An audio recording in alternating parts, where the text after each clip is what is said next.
এসেছি মধ্যমগ্রামে কিছু জিনিস কেনার আছে। তো ওইখানে এসেছি, আমার জানি না কতটা ভয়েসটা শুনতে পাচ্ছেন। তো এখন চলুন ওই দোকানে ঢুকবো, যাবো আর দেখবো কি জিনিস কেনার আছে।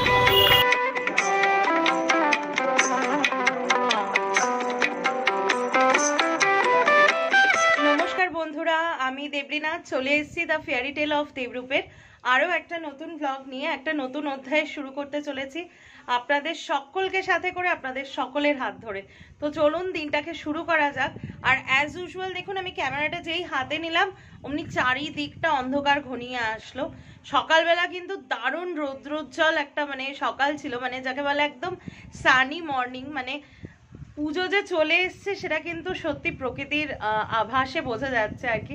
সকালবেলা একটা রোদ রোদ ভাব, তারপরে আবার একটু কালো হয়ে এক পশলা বৃষ্টি। আর তার সাথে আমাদের বাড়িতে মা আজকে দেখুন হাওয়া দিচ্ছে কি, মা আজকে এমন একটা আইটেম রান্না করছে না, যেটা পার্সোনালি আমার এটা পুজো যে আসছে সেই ফিলিংটাকে আরো বাড়িয়ে দেয়। সেটা যখন খাবো আপনাদেরকে শেয়ার করব, তখন আমি ডিটেলটা বলবো। তো আজকে সকালে যে ব্লগটা আপলোড করলাম আর কি, thanks to all of you বলে তো আমি কখনোই আপনাদেরকে ছোট করি না। তো আমার ভীষণ ভালো লেগেছে যে টপ লিড করছে ইউটিউব স্টুডিও খুলে খুলে বারবার দেখছি। এটাই না খুব ভালো লাগে, এটাই খুব স্যাটিসফ্যাকশন একজন কন্টেন্ট ক্রিয়েটারের, যে প্রত্যেক দিন নিজের সাথে নিজেরই একটা কম্পিটিশন থাকে যে কালকের ব্লগটার থেকে আজকের ব্লগটা লিড করছে কি ডাউনে চলছে। এটা প্রত্যেক দিন এই যে নিজের সাথে কালকের আমির সাথে আজকের আমার যে একটা কম্পিটিশন, এটা কিন্তু আমি খুব এনজয় করি। আমি একটা জিনিসকে আমি অন্য কারোর সাথে কোনো রকম পার্সোনালি সত্যি বলছি অন ক্যামেরা আমি কিচ্ছু দেখি না। আমি শুধু দেখি আমি যেখানে আছি গতকালের আমির থেকে আজকের আমি কতটা ইমপ্রুভ করতে পারলাম, শুধু সেইটা আমি মেজার করি। তো যাই হোক, খুব ভাল লাগছে আপনারা প্রত্যেকেই আমার শপিংগুলো দেখছেন। তো শপিংটা দেখাতে দেখাতে না কোনো একটা জায়গাতে আজকে মার সাথে বলছিলাম আর কি, কোনো একটা জায়গাতে একটা মিস লাগে। এই যে বলে না সবাই কিছু একটা সাউন্ড আসছে, যাই হোক, ঠাকুমা, দিদিমা, দাদু, দিদা, এনারা এক একটা সম্পদ।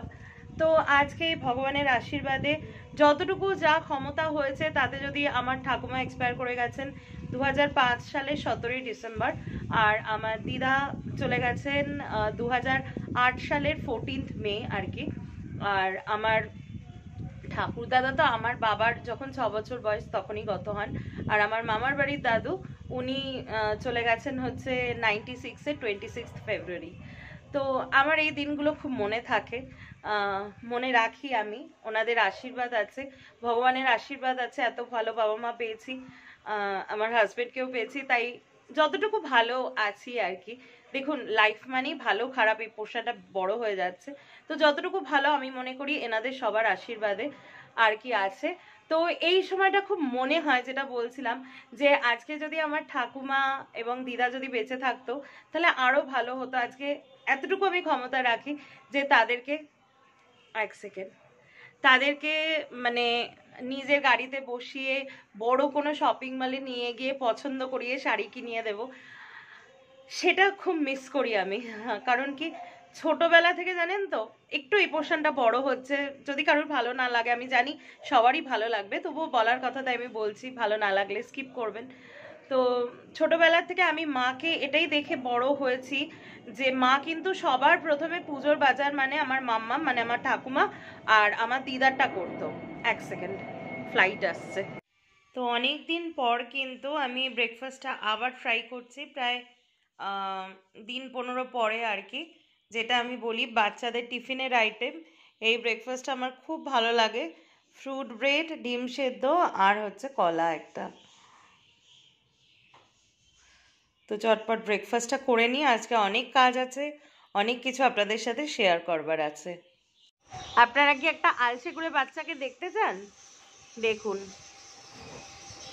এ নিজে খাবে না, ওর বাবা মা বড় হয়ে গেছে বলে ওকে খাইয়ে দেবে না, তবু সত্ত্বেও ওর মার হাড়ির মধ্যে, ওর মার কোলের মধ্যে বসে থাকবে। ওর মা ওকে কালকে মেরেছে, আর ও মনে হচ্ছে ওর একটা ছোট ভাইকে মেরে দিয়েছে। দুটো বাচ্চা ভ্রূণ হয়েছিল দুটো, তার একটা আজকে দেখছি সকালে মারা গেছে, একটা এখনো বেঁচে আছে। তো এই যে দেখুন, ও হাঁটতে পারে, হেঁটে দেখা, সবাইকে হেঁটে দেখা, হাই বল, এই দেখুন উঠতে পারে, হাঁটতে পারে, ডাকতে পারে, সব করতে পারে। এই যে দেখুন একটু হাঁটাতে প্রবলেম আছে, মানে বাঁ পাটা কি হয় ওর পাকনার মধ্যে ঢুকে যায় আর কি। সব করতে পারে, উঠতে পারে, হাঁটতে পারে, সব কিছু। কিন্তু কিছু কত বড় ঠোঁট দেখুন, আমাকেও কামড়ায় মাঝে মধ্যে, কিন্তু কিছুতেই নিজে খাবে না, ওকে খাইয়ে দিতে হবে। ও হাঁড়ির থেকেও বেরোবে না, ও একা খাবেও না। হাই বল সবাইকে, হাই বল, হাই বল সবাইকে, বল হাই, বল হাই। এই যে বলো হাই বলো, দুধ তুমি হাই বলো সবাইকে।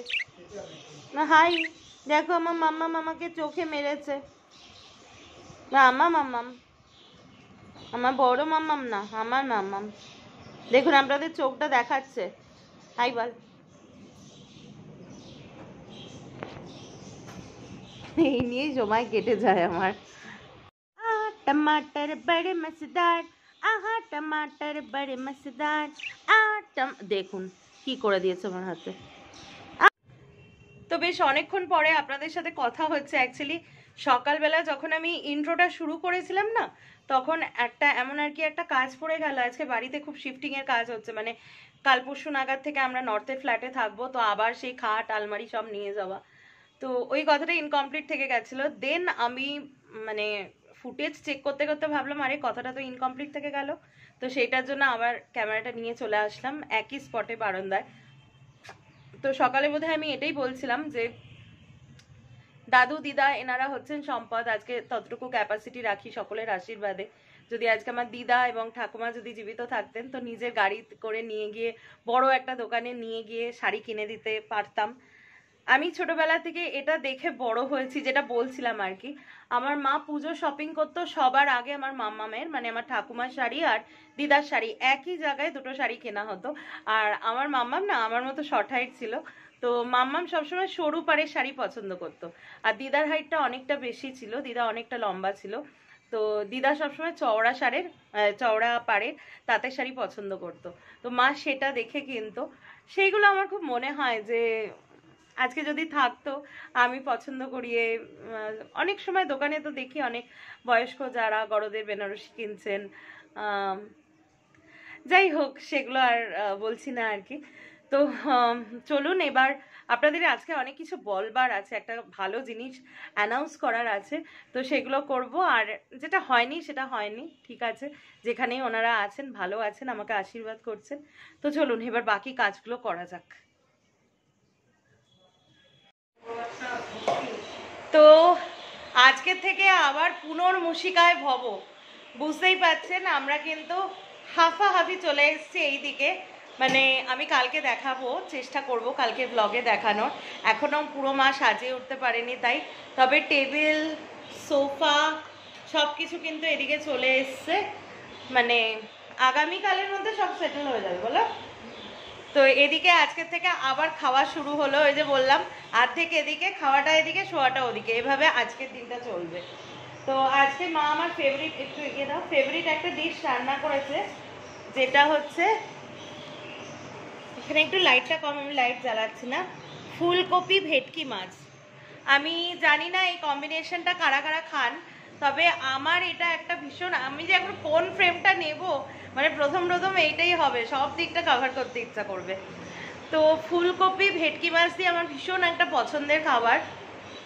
তার কারণ হচ্ছে এই একটা জিনিস, মানে এই একটা খাবারের জিনিস যেটা কি বলবো, যেটা রান্না হলে আমার সবসময় মনে হয় দুর্গাপুজো ইজ কামিং, মানে পুজো চলে এসছে। কারণ জানেন তো, মানে মোটামুটি জবের থেকে সেন্স হয়েছে আমাদের বাড়িতে সবসময়ই মাছ হয়, মাছেরই বাড়ি বলা হয়। তো আগে কি হতো, যখন ছোট ছিলাম, মানে উই আর 90s কিড, তো তখন কি হতো, মরশুমের জিনিসটা মরশুমেই পাওয়া যেত। এই সারা বছর আম, সারা বছর ইলিশ মাছ এগুলো পাওয়া যেত না। ফলে বাবা সবসময়, মানে ভেটকি মাছের টাইমটাই পুজোর আগে হয়, এই সময়তে নিয়ে আসতো। আর ফুলকপিটা খুব কষ্ট করে আনতে হতো, আর ফুলকপি আমার সবথেকে ফেভারিট ভেজিটেবল, আমার কাছের লোকজন জানে। তো ফুলকপিটা অনেক কষ্ট করে আনতে হতো, আর মা এই সময়টা, মানে আমাদের প্রায় প্রত্যেক দিনই ভেটকি মাছ ফুলকপি দিয়ে রান্না হতো। আর বুঝতেই পারছেন দুপুরবেলা খেয়ে দিয়ে সব শপিংয়ে বেরোতাম। তো আমি এই জিনিসগুলো না খুব মনে করি, যে স্পেশাল কোনো খাবার বা স্পেশাল কোনো পারফিউমের ফ্র্যাগনেন্স আপনাকে কিন্তু চট করে একদম স্মৃতির যে কোন অতলে নিয়ে চলে যাবে আপনি নিজেও ভাবতে পারবেন না। তো সব থেকে ফাস্টেস্ট যানবাহন হচ্ছে আমাদের মন। তো সেটাই মনে হলো এই ভেটকি মাছ ফুলকপি দেখে। তো এখন আর কথা বলবো না, আগে খেয়ে নিই, তারপরে আপনাদের সাথে অনেক গল্প আছে আজকে।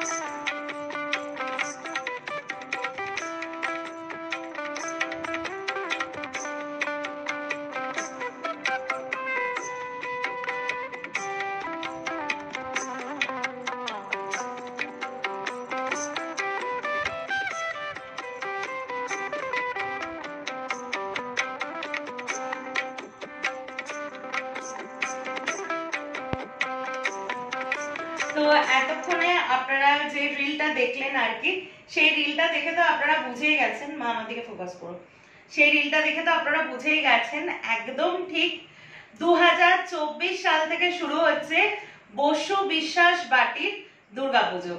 তো আমি একটু বড় করে অ্যানাউন্স করলাম বিকজ আমি 2019 সাল থেকে 2019 সালে একটা কি বলবো, একটা হ্যাঁ চিন্তা ভাবনা করা হয়েছিল, মানে এরকম একটা জিনিস আমার মাথায় এসেছিল। আমি কখনোই বলবো না আমি স্বপ্নাদেশ পেয়েছি বা কিছু, বাট সামথিং কিছু একটা ঘটনা আছে যেটা থেকে আমি ঠাকুর কিনি, দুর্গা ঠাকুর কিনি এবং ফলোহারিণী অমাবস্যার দিন ওনাকে আমি প্রতিষ্ঠা করি এবং সেই দিন আমি হ্যাঁ বেনারসি পরিয়ে বা সেরকম ভাবে কুমারী পুজো করিনি, কিন্তু কুমারীদেরকে আমি খাইয়েছিলাম আর কি। সেইখান থেকেই আমার একটা মনে ইচ্ছা ছিল যে দুর্গাপুজো করব, কিন্তু তারপরে মানে বছর 2-3 মাঝখানে কোভিড এর পিরিয়ড পড়লো, তখন আমি নবরাত্রি পুজো মানে মহালয়ার পর থেকে যেটা নবরাত্রি পুজো আমি করেছি। আমার যারা ফেসবুক ফলোয়ার্স বা ফ্রেন্ডস আছেন তারা জানেন, বিভিন্ন ছবি আমি পারলে এখানেও শেয়ার করে দেবো, নবরাত্রি ঘট পেতে ছবি। কিন্তু কোথাও একটা গিয়ে প্রত্যেক বছর না মনে হতো যে মানে মা এই 5টা দিন তো আমরা দুর্গা পুজো করি ঠাকুরকে সন্তুষ্ট করার জন্য, তো মা নিজে একা একা ভালো ভালো খাবে, ভালো ভালো আনন্দ নেবে, সেটা হতে পারে না, তার ছেলেমেয়েরা পাশে না থাকে সেটা কখনো হতে পারে না। তো এইবার আমার আর ওর চিন্তা ভাবনা ছিল, সেটা বাবা মার থেকেও আমরা আলোচনা করেছি যে এবছর থেকে আমার তো রাজরাজেশ্বরী আছেনই দেখতেই পাচ্ছেন, আমি কিন্তু ওনাকে পরিষ্কার করতে পাঠাবো বলেই নিয়ম মেনেই সিংহাসন থেকে নামিয়ে রেখেছি, তাই আমি খাটে তুলেছি, আপনারা দেখুন। মানে কেউ যদি এটা নোটিস করেন, আলাদা চাদর আছে, তার উপর কাঠের এটা ট্রে আছে, তারপরেই কিন্তু আমি প্রতিষ্ঠা করেছি, প্রতিষ্ঠা বলছি বসিয়েছি, ডাইরেক্ট খাটের চাদরের উপরে রাখিনি। তো এবছর থেকে এটা স্টার্ট করব, যে আমাদের প্রতিপদ থেকেই শুরু হবে আর কি, মহালয়ার পর থেকেই নবরাত্রি ঘট পেতে যেরকম হয় সেটা হবে এবং রাজরাজেশ্বরী মায়ের সাথে তার 5 ছেলে মেয়ে মহালয়ার পর দিন থেকে আপ টু বিজয়া দশমী অবধি পুজো হবে। এবার একটা কথা বলছি, 4 ছেলে মেয়ে, সরি 5 ছেলে মেয়ে বলে দিয়েছি, 4 ছেলে মেয়ে। তো এবার যেটা কথা বলছি সেটা হচ্ছে আপনারা কখনোই ভাববেন না যে আমি পুরোহিত রেখে তো সেরকম ভাবে দুর্গাপুজো করছি, সেটা সম্ভব না। মানে বর্তমান যা পরিস্থিতি, আমাদের এখনো বাজেট এত কিছু না, বিকজ আমাদের সামনে একটা খুব শুভ কাজ বলেছি আপনাদের সাথে, সেটা একটা মাথায় খুব হেডেক আছে আমার আর ও দুজনেরই আছে, আমরা সেটা করতে চলেছি। তো সবটা একসাথে হয় না, যখন যেটা করতে হয় তখন সেটাকে ফোকাস করে ভালো করে করতে হয়। তাই আপাতত আমরা নিজেরাই নিয়ম মেনে যতটুকু আমি আলোচনা করেছি আমাদের যে ঠাকুরমশাই আছেন সেইভাবে করব, বাদ বাকি সবই এনাদের ইচ্ছা। এনারা যদি চান পরবর্তীকালে সেইভাবে পুজো নেবেন তো অবশ্যই একদিন হয়তো সেইভাবে পুজো করতে পারবো। তো এটা আমাদের যৌথ প্রয়াস, বাবা মা আমি ও আমাদের, সেই জন্য আমি বললাম যে বসু বিশ্বাস মানে আমার বাপের বাড়ি আর আমার ম্যাট্রিমোনিয়াল টাইটেল বসু বিশ্বাস বাড়ির পুজো আর কি। তো আপনারা দেখতেই পাচ্ছেন ও সেদিনকে গেছিল গিয়ে সুন্দর সুন্দর মূর্তি, মানে মাটির মূর্তি আমি কিনিনি, বিকজ এর সাথে ম্যাচ হবে না। এই মূর্তিটা হচ্ছে ব্রোঞ্জের মূর্তি পুরো, তার সাথে পেতলের সমস্ত মূর্তি আমি কিনে এনেছি, বিকজ ব্রোঞ্জের গণপতি বাপ্পা আছে, অষ্টধাতুর লক্ষ্মী নারায়ণ আমার আছে, শ্বেত পাথরের সরস্বতী ঠাকুর আছেন, মুরগান তো মা কালকে দিয়েছেন, আর কার্তিক ঠাকুরটাই জাস্ট অ্যাড হয়েছে। তাই আমি মানে কোনো অষ্টধাতুর মধ্যে যাইনি, সিম্পলি পেতলের কিনেছি। এই সেটটা মানে উনি তো সারা বছর পূজিত হন দুর্গা ঠাকুর, বাদ বাকি সেটটা আমি সারা বছর তুলে রাখবো, খালি দুর্গা পুজোর সময় বের করবো। তো এই হচ্ছে টোটাল ব্যাপার। এবার তুমি বলো তোমার কেমন লাগছে? খুব ভালো। আমরা এটা যে ডিসিশন নিয়েছি, এটা একটা মানে ভালো লাগছে, অনেক দিনের একটা মনের ইচ্ছা। এবার একটু বাবা মার কাছ থেকে শুনুন যে এর পেছনে কত গল্প কাহিনী আছে। বাবা মা এবার একটু বলবে যে কোথা থেকে এড়িয়ে, মাই বলুক ফার্স্টে। ওর ইচ্ছা তো প্রথম থেকে জোরে বলবে, হ্যাঁ, পুজো করবার ইচ্ছা, তা সেটা তো এরকম ভাবে সম্ভব না, প্রচুর মানে একটা ব্যয় সাপেক্ষ ব্যাপার প্রথমত, তারপরে লোকজনেরও একটা বিশাল ব্যাপার, সেই জন্য এই মুহূর্তে সেটা সম্ভব না, ছোট দিয়ে শুরু হোক। এই ফ্ল্যাটে আসার পর আমি এটা ভীষণ ভাবে একটা মানে বলতে পারেন একটা বায়নাই শুরু করেছিলাম মা বাবা ওর কাছে, যে দুর্গাপুজো করবো দুর্গাপুজো করবো। বাবা অনেক কষ্টে আমাকে বুঝিয়ে সুঝিয়ে শান্ত করেছিল আর কি। বাবা বলুক সেটা। আমার বলার তেমন কিছু না, পুজো হচ্ছে আমি নিশ্চয়ই ভালোবাসি, হ্যাঁ, এবং করেও থাকি, কিন্তু ফ্ল্যাট বাড়িতে দুর্গাপুজো করার মতন মানে পরিকাঠামোটা সমস্যা হয়ে যায়, হ্যাঁ, যেহেতু তলায় আমাদের জায়গা আছে কিন্তু গ্যারেজ রয়েছে, সেটা 5 জনের ব্যাপার রয়েছে, আর ছাদে সেখানেও একটা সমস্যা হয়ে যায় উপরে নিয়ে যেয়ে করা। তো সেটা পুজো হচ্ছে ঘরের মধ্যে আমরা যতটা সম্ভব সেইভাবে করি, ঘরোয়াভাবে, পুরোহিত না ডেকেই সেইভাবে করছি। বিশেষ করে দুর্গাপুজোর কথা বলছি, অন্যান্য পুজো তো পুরোহিত ডেকে করা হয়, আর ও নবরাত্রি করছে অনেকদিন ধরেই। হ্যাঁ, নবরাত্রিটা আমি করি, হ্যাঁ, সেটা অনেকদিন ধরেই করছে, সেইভাবেই চলুক। মা মন থেকে চাইলে আগামী দিনে যদি সেইভাবে হয় তো হবে তখন। কিন্তু এখন যা পরিস্থিতি রয়েছে এই পরিকাঠামোর মধ্যে বড় করে করতে পারছি না, ঘরোয়াভাবে যতটুকুনি সম্ভব সেইটাই করা হয়েছে আগেও, হ্যাঁ, আর একটু সেটা বড় করে, যেহেতু আমরা ঘরটার আরো ঠাকুর ঘর সেইভাবে করলাম, নতুন করে করা হলো, সেইখানে যতটা ঘরোয়াভাবে করা সম্ভব সেইভাবে হ্যাঁ পুজো করবো, তারপরে ঘোরাফেরা যা আছে সবটাই থাকবে, মানে টোটালি যে পুজোর জন্য ফোকাস বা অন্যান্য বার যেমন ঘোরাটা হয়, টোটালটা ব্যালেন্স করে সেইভাবে ঘরোয়া ভাবে যতটা আমার মনে হয় পুজো ব্যাপারটা অ্যাকচুয়ালি হচ্ছে ডেডিকেশন, মানে মনের থেকে আসে, সাজসজ্জা আতিশয্য ওগুলো অত ইম্পর্টেন্স হয় না, তো সেইভাবে করার চেষ্টা করব। তো এটাই আপনারা আমার এক্সটেন্ডেড ফ্যামিলি মেম্বার, আপনাদের সাথে শেয়ার করলাম। ভালো লাগছে খুব এই এক্সপেরিয়েন্সটা শেয়ার করে। গত বছরই যখন পটুয়াপাড়াতে গেছিলাম তখনই এরকম একটা মানসিকতা আমি মানে মনের মধ্যে করেছিলাম আর কি, সেটা এবছর সাকসেস হতে চলেছে। তো আপনারাও গুড উইশেস রাখবেন যাতে মা বাবা ও আমরা 4 জনে খুব ভালো করে মন দিয়ে পুজোটা করতে পারি। তো ব্লগটা তো এতক্ষণ অবধি দেখলেন, ওইদিকে আলোটা জ্বালালে ভালো হতো। তো চলে এসেছি খাবার এখানে, মানে নতুন ফ্ল্যাটে তো টেবিল পাতা হয়েই গেছে দুপুরে যেমনটা বললাম। আর আজকে ডিনারে কিন্তু আছে সো স্পেশাল, দাদা বৌদি থেকে চিকেন চাপ আর চিকেন বিরিয়ানি আছে।